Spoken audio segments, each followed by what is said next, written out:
So I go back to, can you still see the shared screen, folks? Yeah, you need Yeah, to, Can't okay. see. Yeah. Right, You it can see should the screen, be yes, Steve. Yeah. Yeah. on That's clearer. full screen now.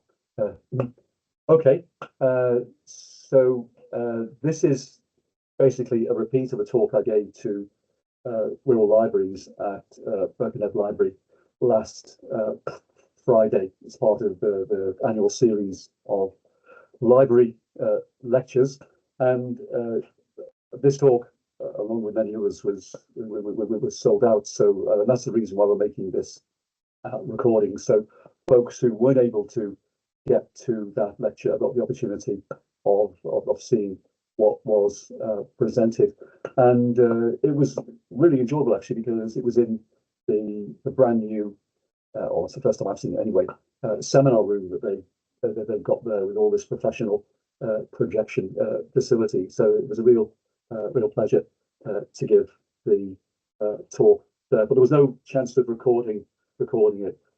So that's why we're doing this now. And the very first, this is recorded, so I'm deliberately going to do this. The very first thing I'm going to do is to, before we talk about this, is to say congratulations to Tranmere Rovers last Saturday on beating Crewe 2-0 to survive relegation out of the Football League. So we were greatly relieved. I was there cheering on. So the talk was last Friday, where we were wishing them luck, and then on Saturday I went along and we won, and that was good for a number of reasons, not just because I'm a Tranmere Rovers supporter, but because this is well known. I often say that Tranmere is a Viking name and is unique in being Tranmere Rovers being the only football team in the English Football League with a Norwegian Viking name.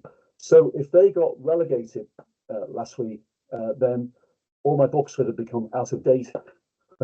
This stated, and this happened before actually, 2014, when they were relegated out of the league, but they gladly got back in 2018. So that's my little aside. We'll come back to Tranmere in a minute, but the talk is on Viking Storeton and Sir Gawain, the Stanleys, and the Battle of Brunanburh. So we're starting off by talking about the etymology of Storeton and its Viking roots. So I'll put that in the context of Wirral as a whole. And then I'm going to fast forward 3 or 4 centuries to a poem, Sir Gawain and the Green Knight, because of its strong Wirral connections and possible connections with the Stanley family, who used to be master foresters of Wirral and lived at Storeton, at least for a while. And then fast forward further to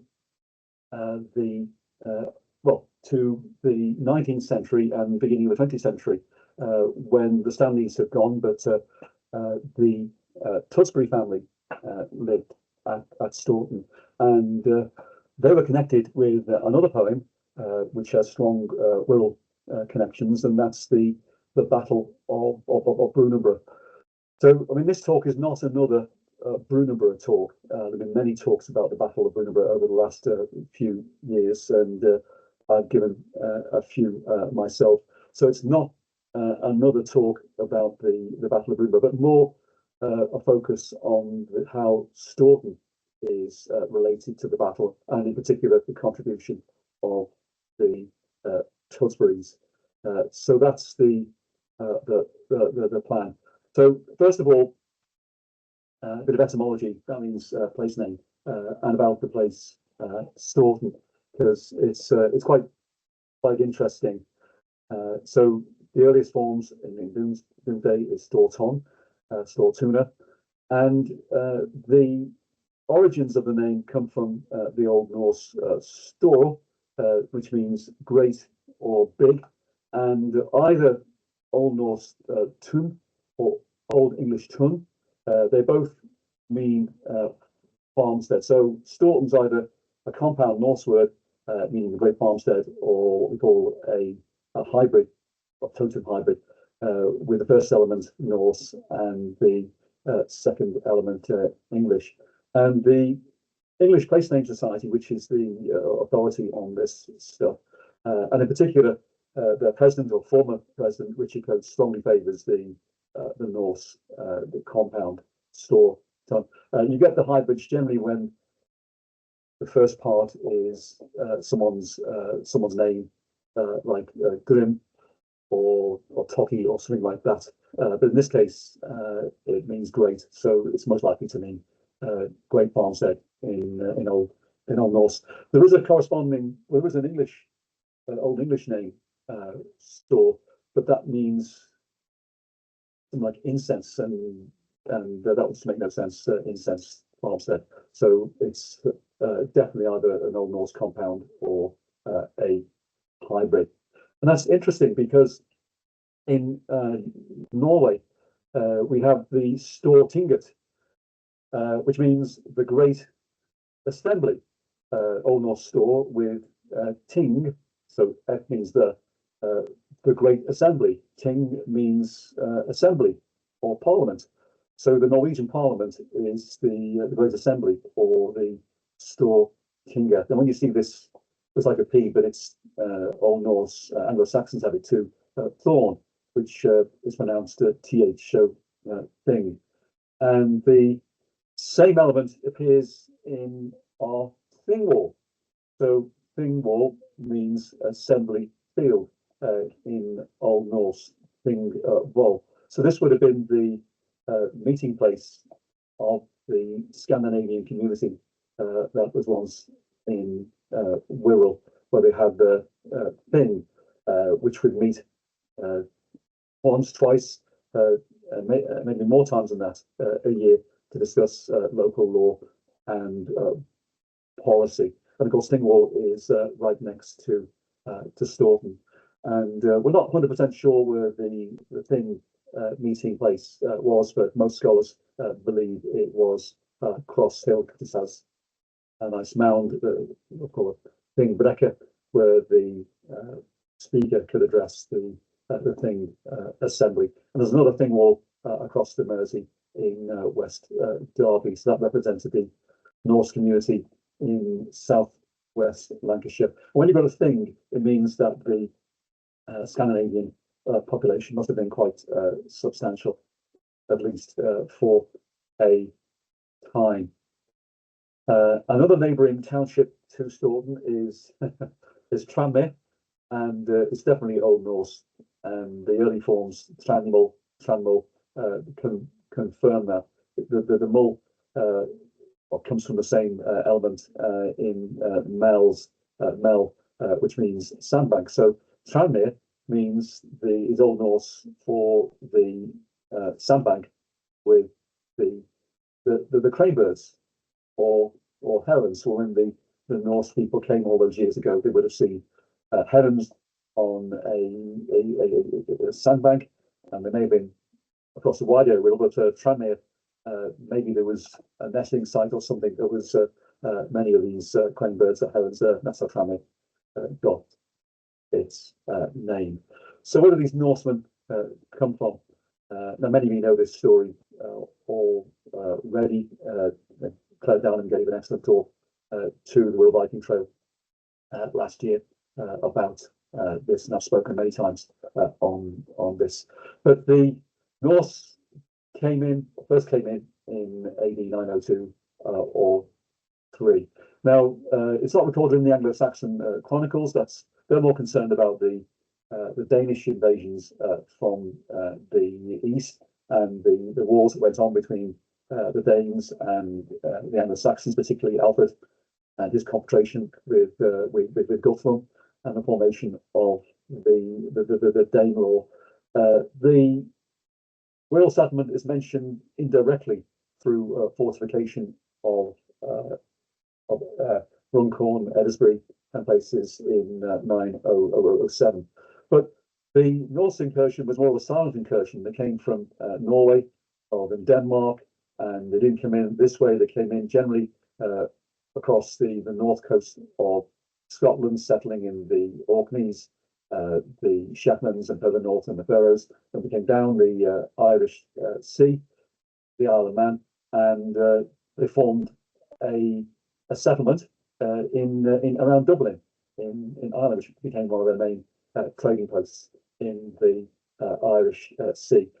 And the Irish Chronicles, or the top Irish Chronicles called the Three Fragments, tells us of how in the year 902 there was a great battle in which the Irish drove the Dublin-based Norsemen out of Ireland, and how the Norsemen came to Queen Ethelfled, the Queen of the English, Mercian English, asking for permission to settle somewhere peacefully, and some sort of deal was set. We're not quite sure what the nature of that deal was, but Ethelfled gave the Norsemen, led by Ingeman, permission to settle in lands near Chester, which we believe was Wirral.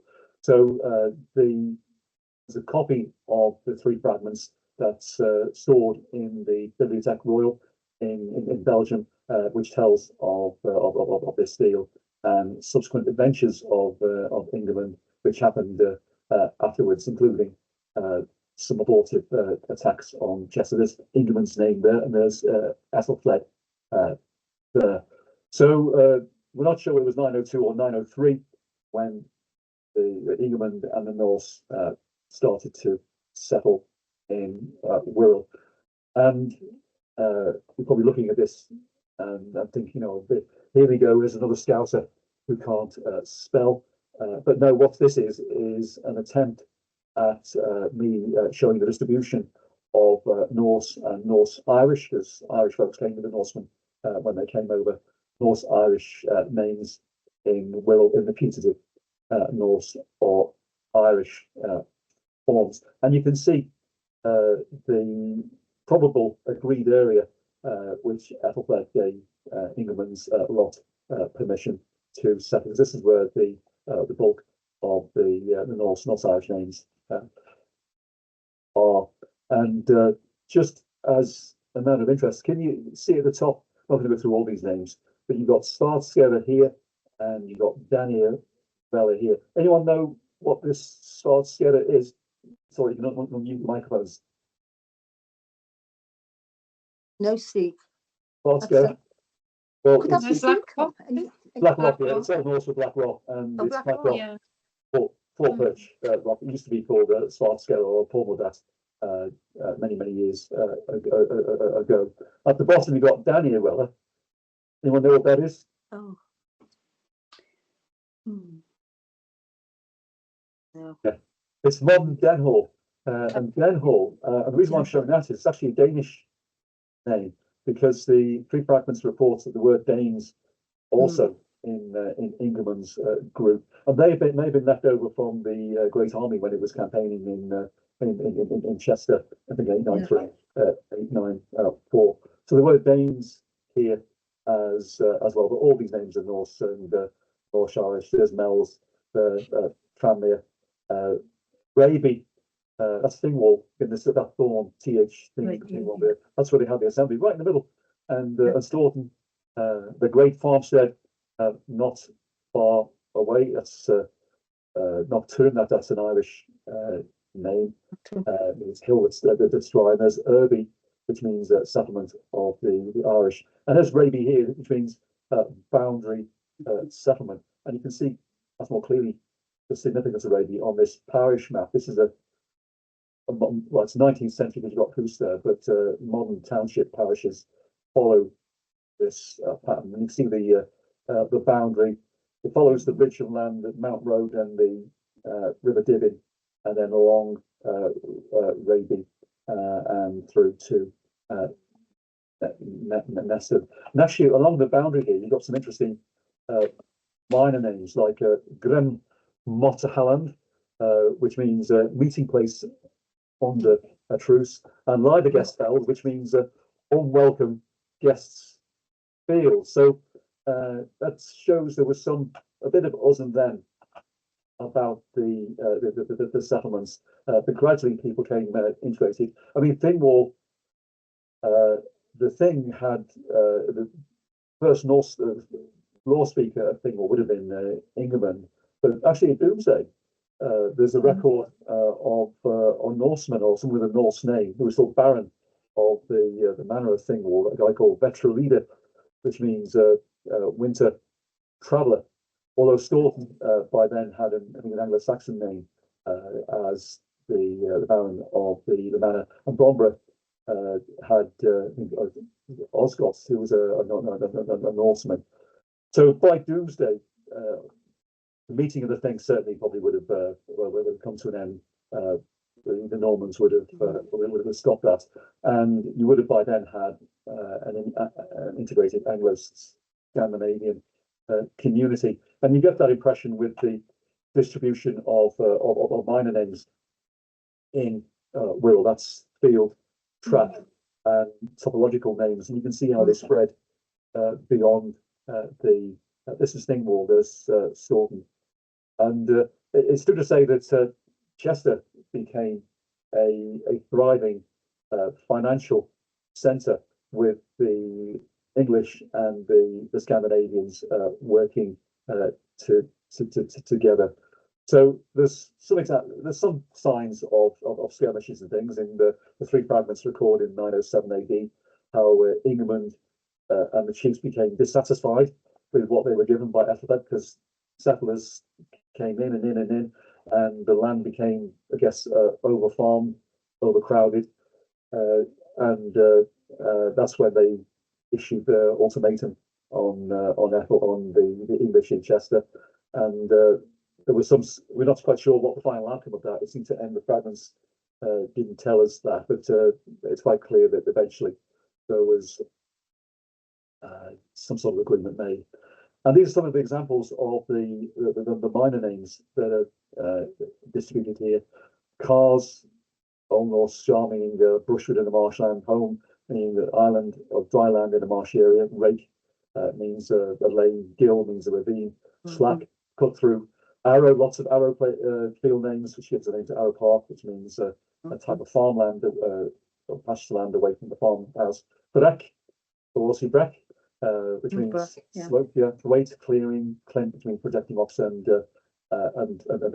many more. And this survival of Norse field track names indicates the continuing survival of Norse dialect over the centuries. And the red dots are the cars and homes. You can see how they are all near, or most of them are near boggy areas around the Birkenhead and the Fender and its tributaries, and there's almost a complete absence of the corresponding English forms of these names, and that's led the experts to suggest that the Norse was the dominant language, at least for a period, and that's why we had a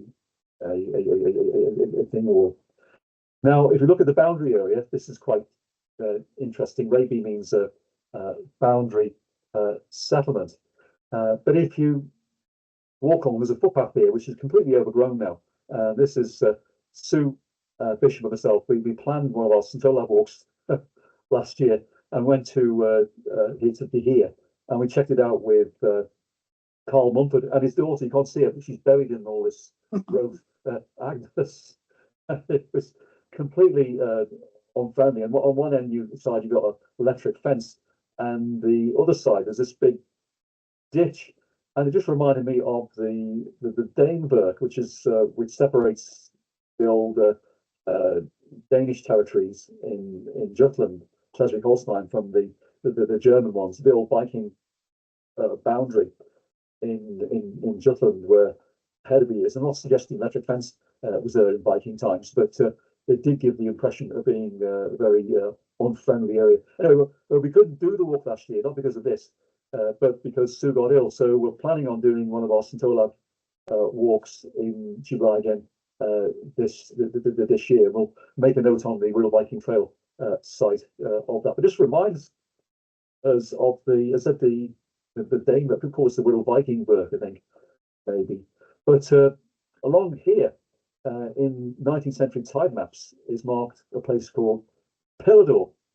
Now, Pillador is Old Norse name meaning Willow Valley, and there's a little stream coming off the Dibbin even to today. So where's the willow tree? There it is. That's a willow tree. So willow tree. It's not necessarily the same willow tree that was there in Viking times, because they only last for about a few hundred years. But it might be the daughter or son, or what I would call, of the original willow tree that was there, which gave the Vikings gave the Willow Valley name. But an important point here: you can't just go and walk on these places. You can't just walk on the thing site, by the way, at Cross Hill. That's owned by the Viners, and the tenant is Tracy Williams, who runs the stables. And you can't walk on places like this because things owned by the Lever family, and again, this is farmland, and there's cows and things on here. So if you want to visit these places, then you need to get permission really from the landowners, or go on the organised trips that we organise, and Dave Capener also organises some of these walks as well. So we should be doing one at the end of July, early August, along here. There's another one of my famous minor names. This is Heskus in Irby, which means horse race track. Hestusgate, where the Vikings used to race their horses, and this one's in Irby, which is quite appropriate, really, because we know how the Irish still love to race horses. I think the Grand National was either there was an Irish jockey or it was Irish owned. So there's another Heskus in Thornton.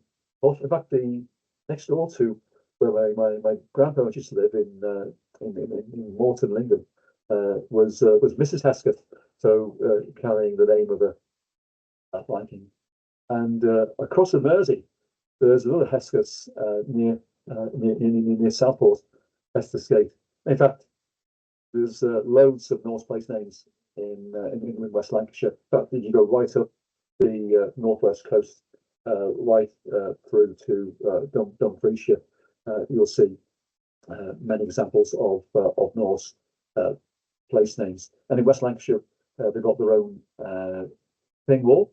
There we are. There's Aintree, which means actually one tree. So when the Norsemen came over all those years ago, they saw one tree. And these names are significant for a couple of reasons, actually. Litherland and Latham. This indicates an advanced form of Norse speech. This means the slopes land. So genitive singular, and Latham, which means at the barns. At the barns. And Latham is important, as we'll see in a minute when we start talking about the Stanleys. Okay, and I'm going to finish talking about Viking Wirral now. Basically, just want to mention the fact that the continuing minor names is a sign of the continuation of the dialect through the centuries, but most outstanding evidence of the continuation of the influence of the Vikings came from the Wirral West Lancashire Viking DNA project, which was conducted between 2002 and 2008, following the Blood of Vikings, and that was a collaboration between ourselves at Nottingham, University of Leicester, Mark Jobling and Turi King, who was then a PhD student, and University College London, Mark Thomas, with a number of other folks as well. Stephen Roberts, who's was an expert on the old surnames, and we had Patrick Waite, that's right, from the West Lancashire Heritage Association. So it was a survey based on the Y chromosome, the male Y chromosome, which is passed along the male line from generation to generation. So it's a pathway to our ancestors, and it's also linked with surnames. So the study was based on people who had surnames that were in either Wirral or West Lancashire prior to 1600 based on tax records, criminal records, I'm on there somewhere, and also alehouse records. So if you had an old surname that was present in West Lancashire or Wirral, you could take part in the survey. And we found that up to 50% of the DNA admixture in Old Wirral and also Old West Lancashire families, a separate survey that was done there, appeared Scandinavian in origin. But it didn't mean that 50% of the men had links and 50% didn't. It meant 50% of the DNA mixture of Old Wirral and Old West Lancashire families was Scandinavian in origin. And then alongside that, we've got all the archaeological evidence, the wonderful finds at Mells, ring-headed pins, the weaponry, the hogback tombstone at West Kirby, the one that was found in Bidston, and the marvellous cross fragments that were found at Nesbitt, which one of them appears to show a Viking couple and embracing. So all this and some recent finds at Berrington, which is not that far from Storeton. I'm not going to show these all, but these are some. You can see this, folks. But these are two lead. I'm not to handle them directly. These are two lead gaming pieces which were found at Bedlington. There's many more actually, that are very similar to ones found at the Viking camp at Torksey in Lincolnshire. So stuff is being found all the time. Anyway, that's enough about the Vikings in Wirral. I want to now fast forward 300 years in Storeton to or 400 years, 300 years, to the time when the Stanleys were at Storeton Hall. Now, if you're from an old Wirral family, you probably have a link to the Storeton Stanleys somewhere. And my mum, for example, is a warden from Morton, or Lincoln Morton, and this is where we link into the Stanleys. It's through Ellen Stanley, who married John Morton back in the 18th century, and they go right back to the Stanleys. The Stanleys first came into Wirral actually in 1250, when Sir William Stanley, who was then living on the edge of the Peak District, not far from Leek, actually, married Joan Boundall of Storeton. And I think Joan's father was the Master Forester at Wirral. So when he died, Stanley became the Master Forester, and they moved to Storeton. And it was these Stanleys, William Stanley and his brother Sir John. These are the big ones as far as Wirral are concerned. William Stanley, I think his grandson, became the ancestor of the Stanleys of Houghton. But this one here, Sir John Stanley, he became a Knight of the Garter, and it is he who is linked with the Sir Gawain and the Green Knight poem, as we'll discuss in a minute. He became the ancestors of the Stanleys of Latham and the Earls of Derby. And I think one of his descendants was the guy who was put the first sword into Richard III, at least according to Shakespeare. Anyway, the Earls of Derby. The current Earl of Derby, 90th Earl of Derby, is Edward Stanley, who lives at Knowsley Hall. The 5th Earl of Derby, Ferdinando Stanley, is particularly interesting because he's the one that built Leasowe Castle, which I understand is now closed, hopefully temporarily. But he was a contemporary of Shakespeare, and if you look at this 17th century map of the Wirral coastline or North Wirral coastline from Collins, this is one of the most accurate coastline maps from the period. This is the point here, and Mockbecker Hall is the old name for Leasowe Castle. If you look very carefully, you'll see Wallasey Race here. This is where they used to race the horses, and these were the first Derby races. So the first Derby races were held at Wallasey before they eventually moved to Newmarket and then on to Epsom. And not many people know that, actually.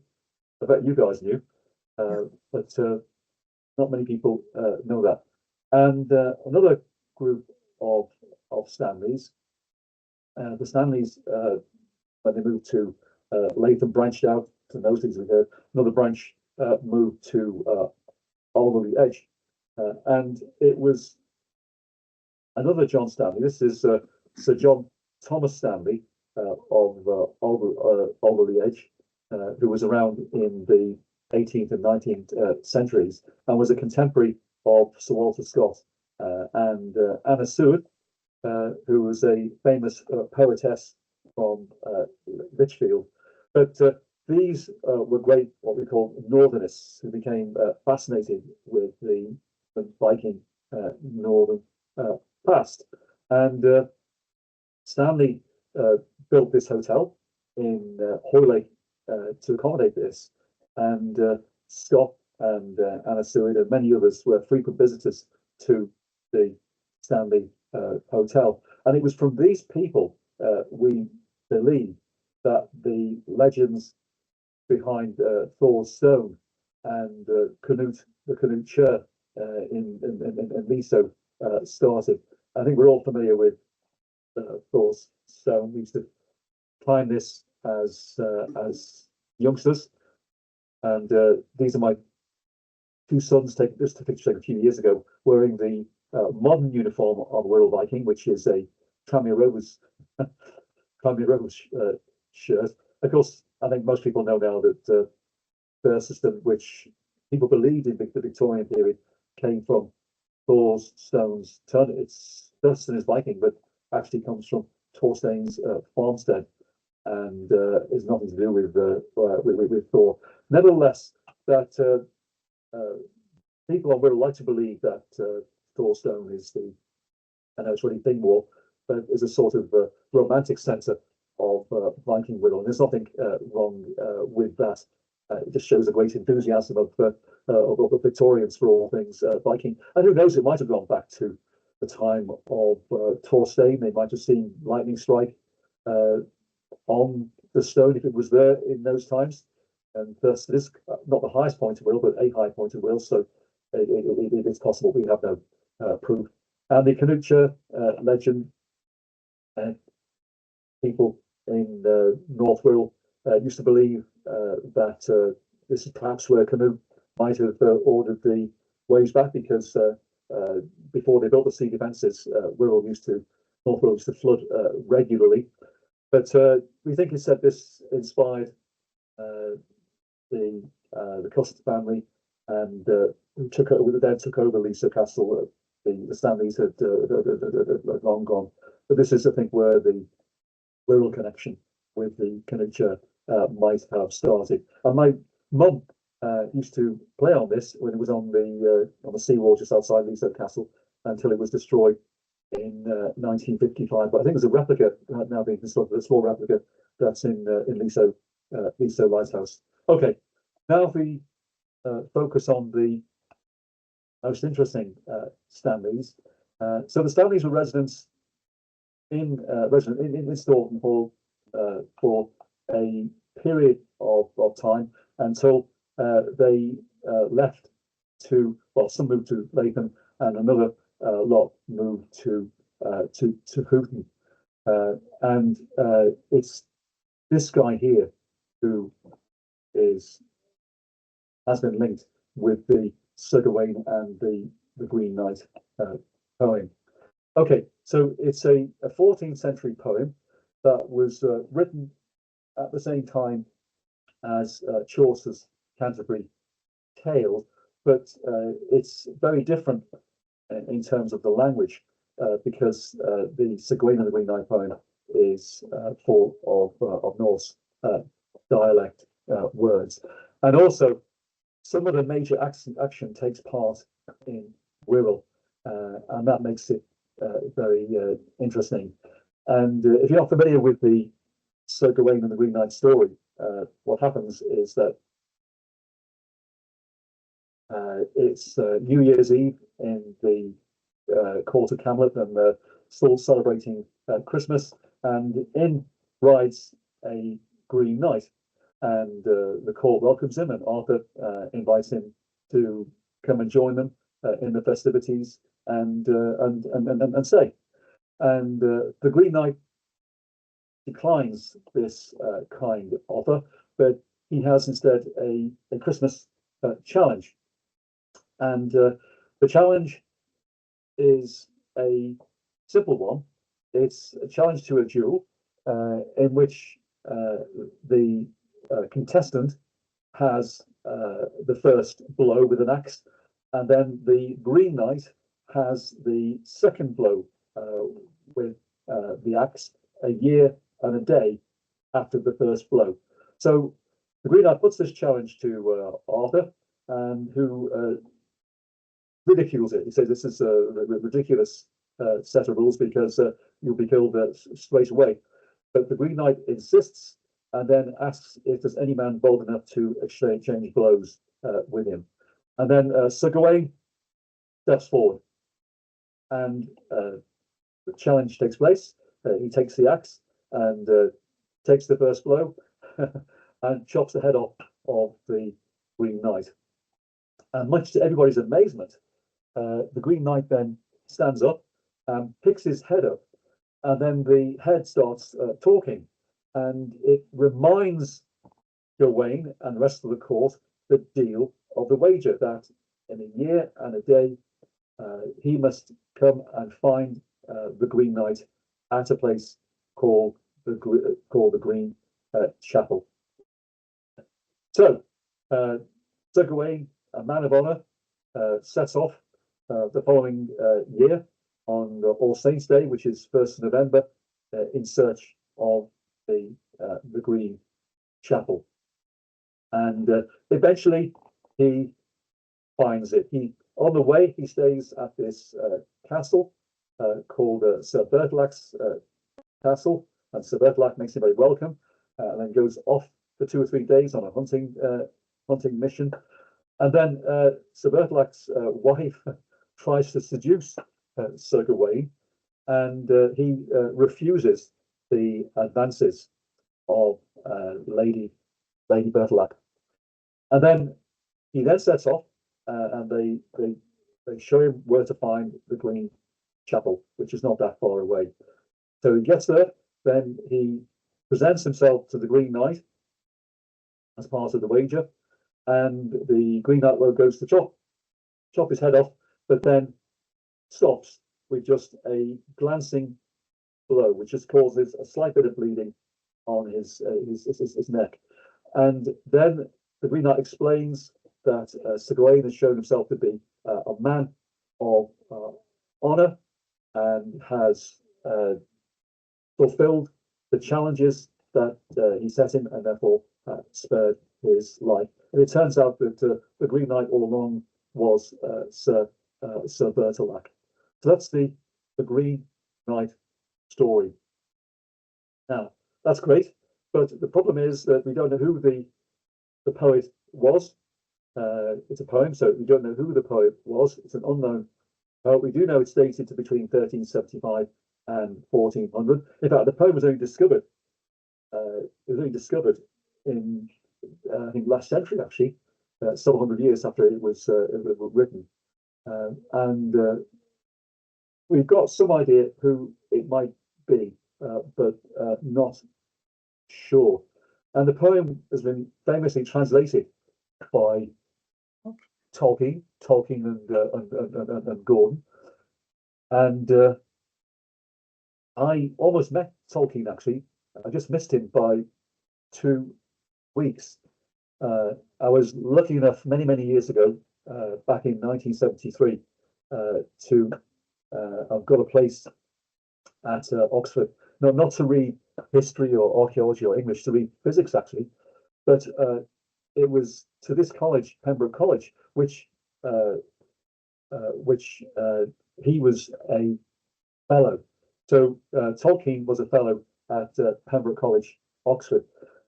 Unfortunately, he died 2 weeks before I started, so I literally just missed him. And I think his room where he gave tutorials and things was in the same block, this block here, where I had my accommodation during my first year. It was a nice sequel to the story because in my final year as a student, my digs were in North Oxford next to Wolvercott Cemetery, where Tolkien was buried, and had this marvelous landlady. She was Danish actually, and it was £6 a week bed and breakfast. £6 a week bed and breakfast, believe it or not. Where can you find accommodation £6 a week these days? But that was important for hard-up students. And but I kept in contact with my landlady, and whenever I was in Oxford, I used to try and go to visit the family. And then once when I went up, I went to visit, and there was somebody else there. They told me that the old lady had died, and she was actually buried. They told me she was buried next to, or right near, Tolkien's grave. So that was a interesting but sad sequel to the story. Okay, now this is the interesting thing as far as Wirral's concerned, is the journey that Sir Gawain made. Of course, it's fiction; it didn't really happen, but the poet tried to link the narrative with real landmarks. So it has Gawain leaving Arthur's court in Camelot, which is Logres, which is on the Welsh-English border. Then along Logres, entering North Wales, according to the poem, he enters North Wales, keeping the Isle of Anglesey on his left. Then he crosses the Dee. It says that Gawain crosses the Dee at some ford, likely near Holyhead. Now, this is not Holyhead in Anglesey. This is most likely Holywell. And there used to be a old ferry which went between Holywell and Gayton. So maybe the poet had this in mind. And then he entered into Wirral. It describes it's the wilderness of Wirral in northwest England.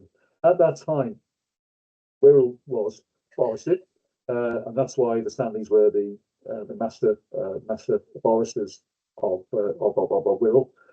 So the poet has going into the Wirral. We'll come back to this in a minute. And the rest of the journey is sort of fairy tale. So there's no identifiable modern places in the story that follows. It tells how he continues on through mountains, forests, and marshes in the search of Berthelac's castle at some place called Hope Desert, where he stays for a period, and then resists those seduction attempts, and then to the Green Chapel. And we're not told where the Green Chapel is. That's where he fulfilled the wager with the Green Knight. Now, Julian Rudd, the author, believes this is basically a fairy tale. Interesting why it stops here in terms of identifiable places in Wirral. And this is the route which has been speculated. Okay, it's coming through North Wales and then crossing from Holywell to through Gayton maybe, and then through Wirral, perhaps past Storeton, and then perhaps further on towards the search for the castle and then the Green Chapel. This is just speculation, which some experts have suggested. Others have suggested it's gone up this way towards the Lake District, and then on to the Peak District, past Danebridge, near the River Dane, and it's this area here which has been speculated as by some people as to where the Green Chapel here, not far from the Roaches. But the journey through Wirral is interesting, because it says, in the wilderness of Wirral, few dwelt there that loved either God or man with a good heart. Whenever as Gawain fared, he would ask any that he met, if it had ever heard speak of the Green Knight in any part thereabouts, or the Green Chapel. All denied with a nay that ever in their lives they had known such a knight of such a hue of green. So it's Wirral people being quite unfriendly and not being able to help the Green Knight. It's interesting, we have these stories of Heswell saying these things about people of Neston, and Neston saying things about the people of Heswell, saying, Wallasey of Birkenhead, all these little rivalries going on. But it was at a time when, don't forget, when the Stanleys were master foresters, and there were reports of difficulties of the Stanleys had in getting people to pay forest taxes and forest dues.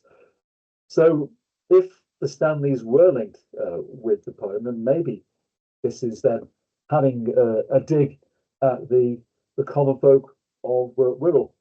We don't know. And the poem tells in this wilderness, Gawain has to deal with woodwoes that roamed in the narrows. And woodwoes is a name for trolls. And of course, Tolkien was fascinated by trolls. And in fact, in Tolkien's translation, he describes the Green Knight as a half troll, half a Tain in Erd. I hope that he were half a troll upon earth. I thought that he was. So there was this suspicion that the unknown poet might have been connected with the Stanleys, in particular Sir John Stanley. And the reason for this speculation started in the 1960s, I think, with this guy, Gervase Matthew, writing about the court of Richard II. Because the dialect language of the poem, which is full of Norse dialect words, is someone, he suggests it was someone from the northwest region, somewhere between the Mersey Basin and extending to the Peak District, because the Peak District was part of the old Danelaw, where Scandinavian dialect was still influencing. And the poem ends with a statement typical of the King's court: "Only swat keymal pence," which means shame on those who think any bad in what I've written. So it's clearly someone who's got connections with King Richard's court.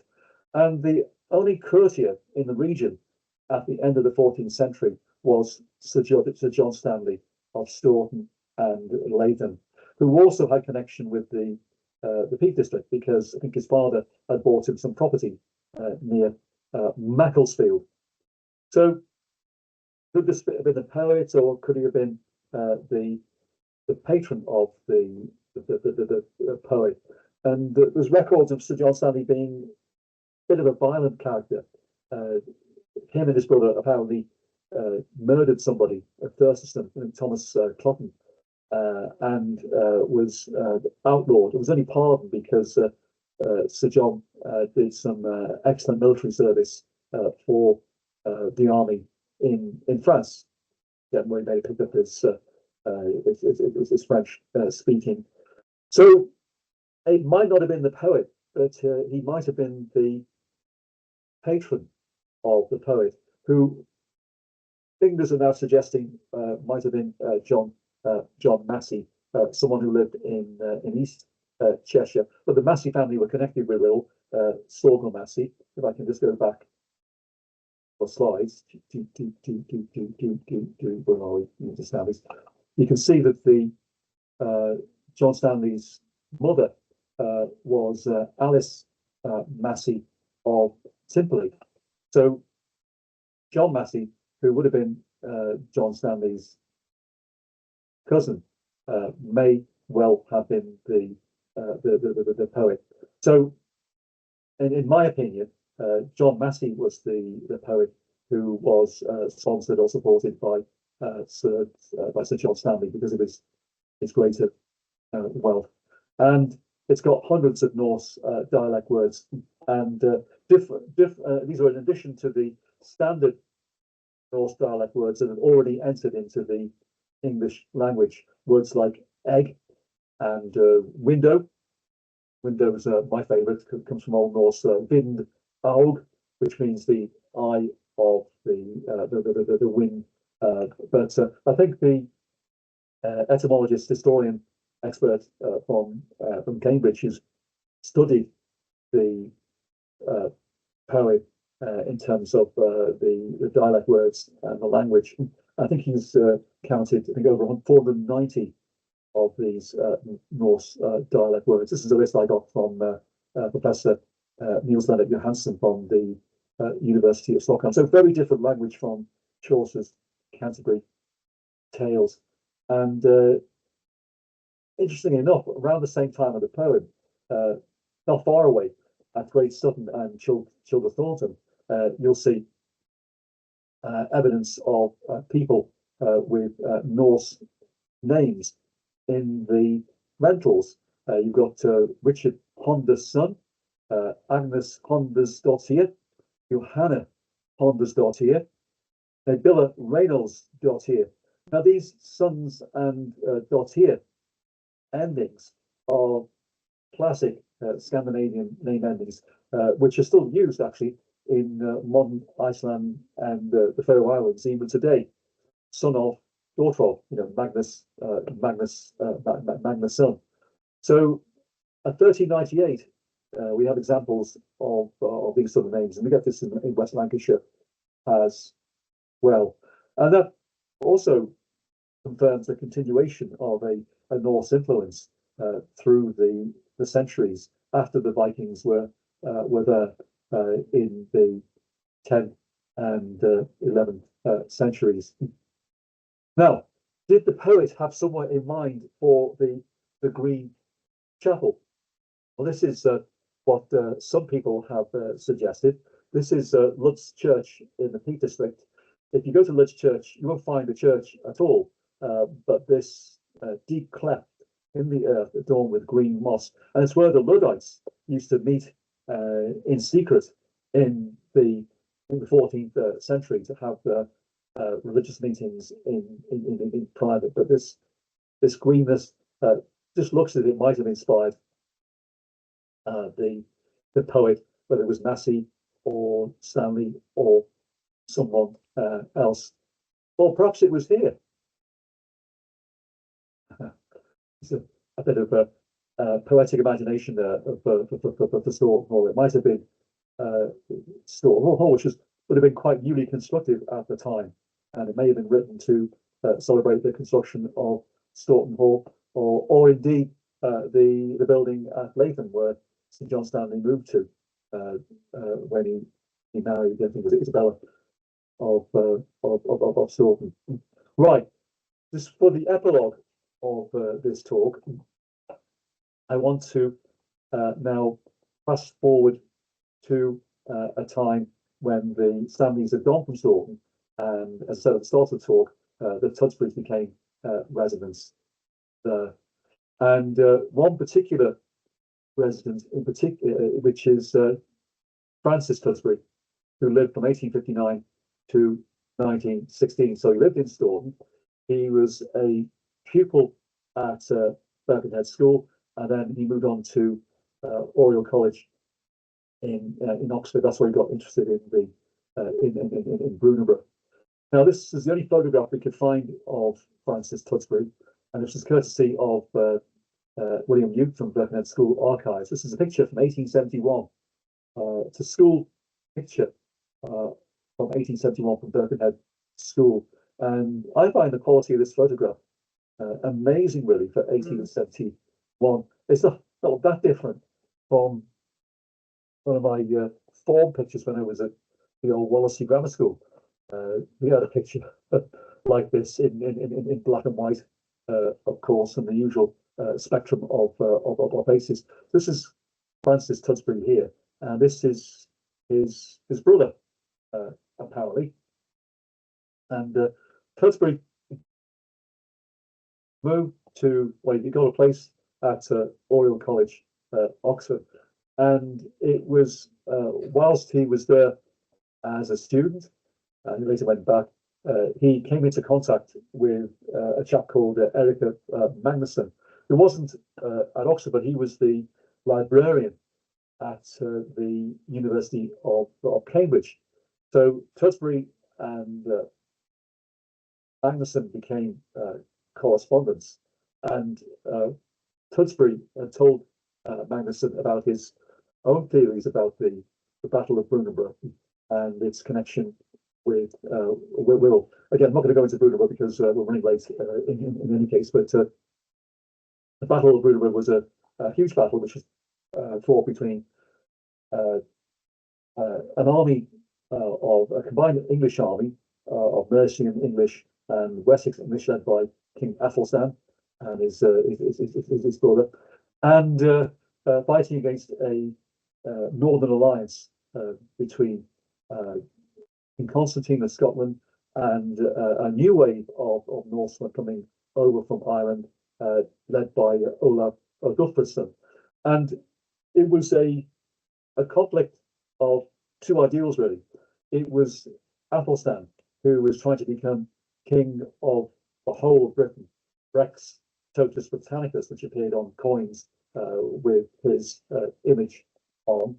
So he was trying to become king of all Britain, and Constantine and Olaf Guthbrandsson were trying to stop him. So this conflict of identities, whether England became one or Britain became one imperial power or remains as separate identities, something which remains with us even today. Now, the poem, which is, well, it's an outstanding example of Anglo-Saxon propaganda. It's a gripping story, really. This is from the Chronicle. It starts off with, "Here, Athelstan, lord of warriors, patron of heroes, and his brother Edmund too, won themselves eternal glory with the edges of their sword round Brunanburh." And it tells this huge battle and this great Anglo-Saxon victory. In reality, it was a battle where there were huge losses on both sides, and which decided nothing really, because Britain remained as separate identities after the battle. The English forces returned to the south. Where it was significant was it was the first real example of English forces fighting together. But it was the resistance of the Northern Allies which put paid to Athelstan's ambitions, and within 2 years he was dead. But Tutbury produced his own idea about the battle and where it took place, and he published it. Well, he had a book in preparation, which was well underway, but was encouraged by Magnusson to publish a preview of the book, which unfortunately is what all we ended up with, because it wasn't long after that he published this preview that he became ill and became unable to write. And we found this out from some of the correspondence between him and Magnusson. So the final work never got written, but we still have his ideas that were present as to why the battle took place on Wirral. Anyway, just to follow up on this work, the main evidence is place name, and Brunanburh is the old name for Bromburh, and you can see this from this 18th century map of Mull, with Brunanburh clearly marked.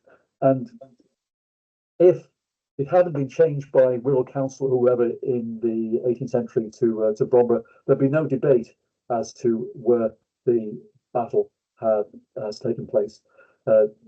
Since that time, people have been arguing where it might have taken place, and it was Paul Cabell from the English Place Name Society who analysed the Brunanburh-Bromburh transition in detail, confirming clearly that Brunanburh was the old name for Bromburh. And in the Old English poem, the only other clue to the location was in this place called Dingsmere, where the defeated Norse army that had come from Ireland had retreated from. This Dingsmere, no one had a clue as to where this Dingsmere was.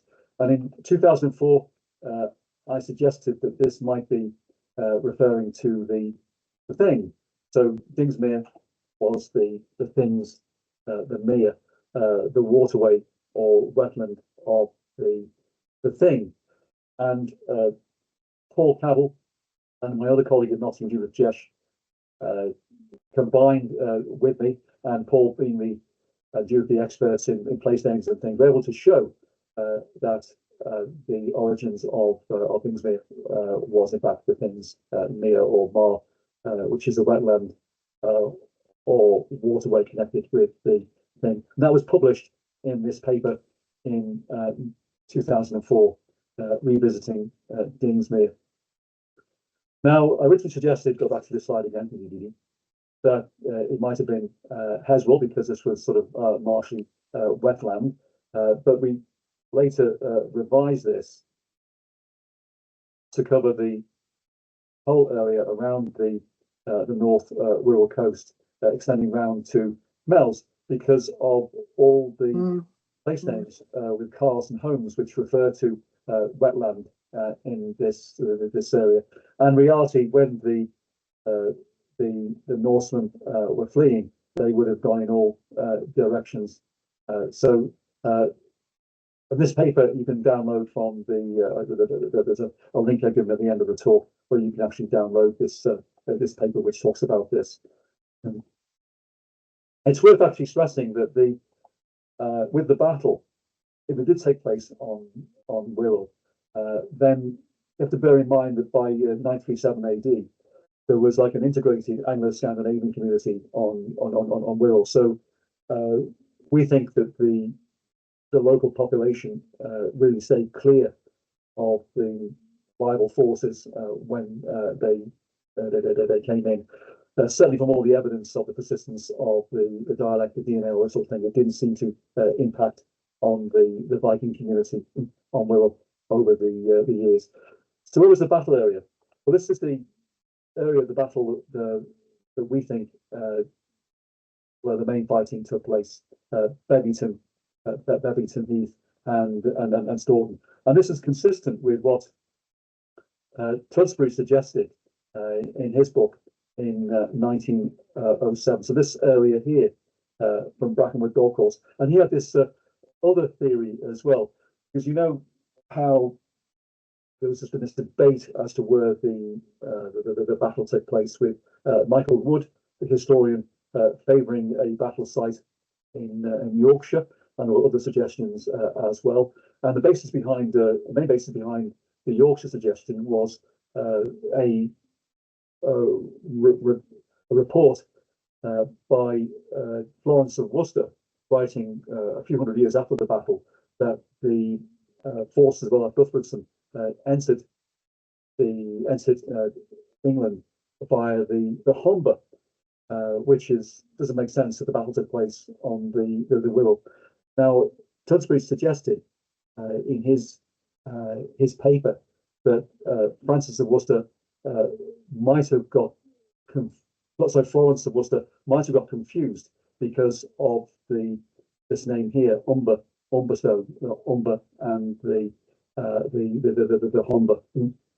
So it looks as if Tudsbury was quite close to where the currently agreed conflict area of the battle took place.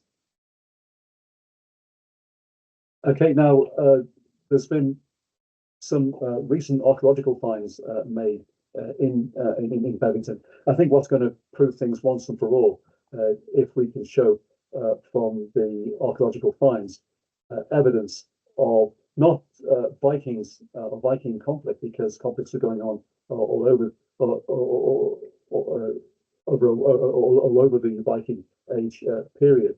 But if we can show that there was a significant number of combatants coming from Scotland because of the combined Northern Alliance, then this should finally settle the debate as to where the battle took place. And we published a preliminary paper on this, showing how isotopes could be used to provenance iron objects from the Viking Age. That work's still going on.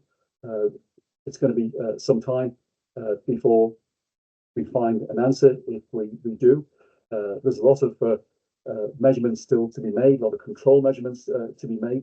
But what's been working on our advantage is that there is this archaeological fault, which called the Iapetus structure, which the minerals or the isotope ratios on either side are different. And focusing on iron isotopes, lead isotopes, and strontium, we hope eventually to be able to show that there was indeed the presence of Scottish fighters in the area. But at the moment, the debate is still open. And if you want to read more, then this should be coming out in our own book, which will be due in October. Now, there's been several books on the Battle of Brunanburh, but this one will be our take on this. So watch out for this, and we'll let people know on the Viking Trail site when it's here. Okay, so this is some of the references, some of the key references behind this.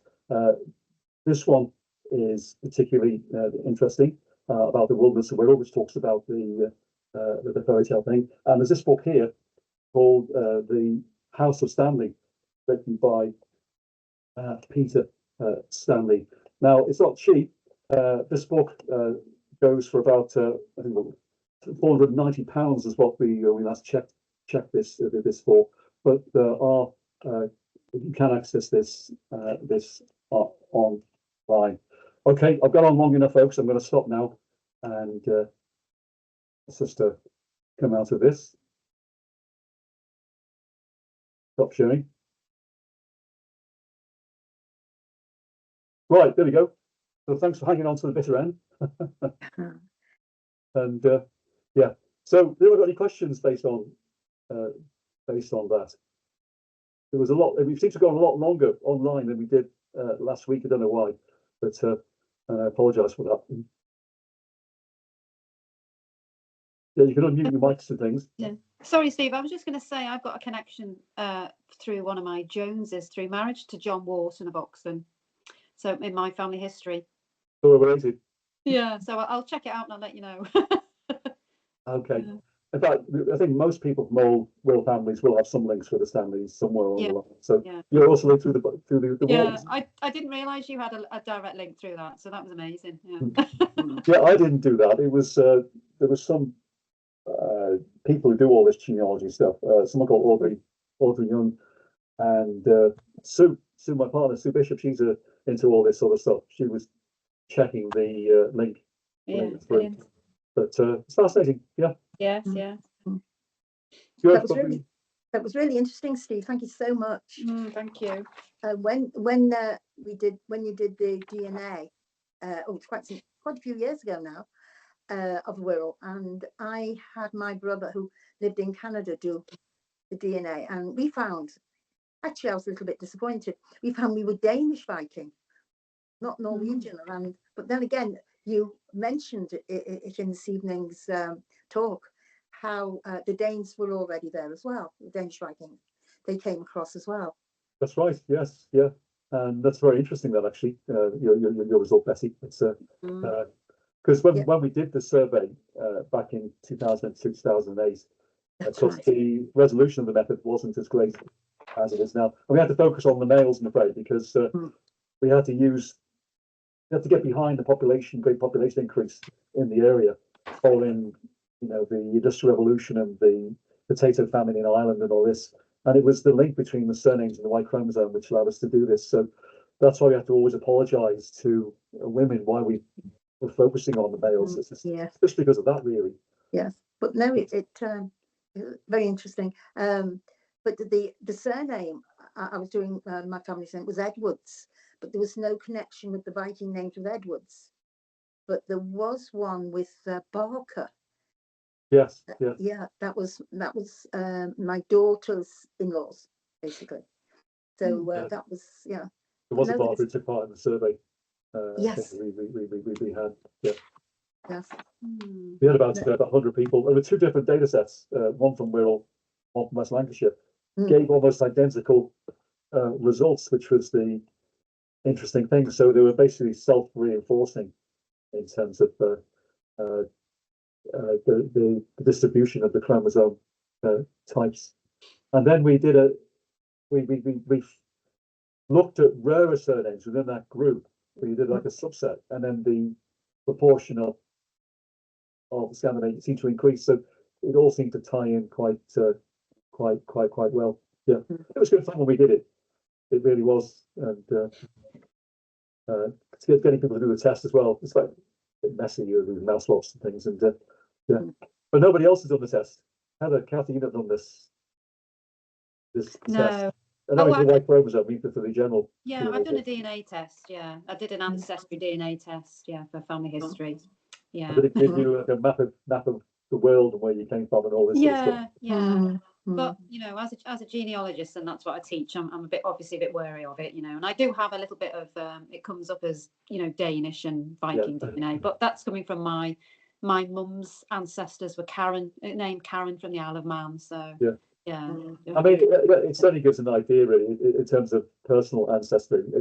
One of our colleagues, Mark Thomas, got into trouble. Actually, he accused these companies of genetic astrology, and they took him to court.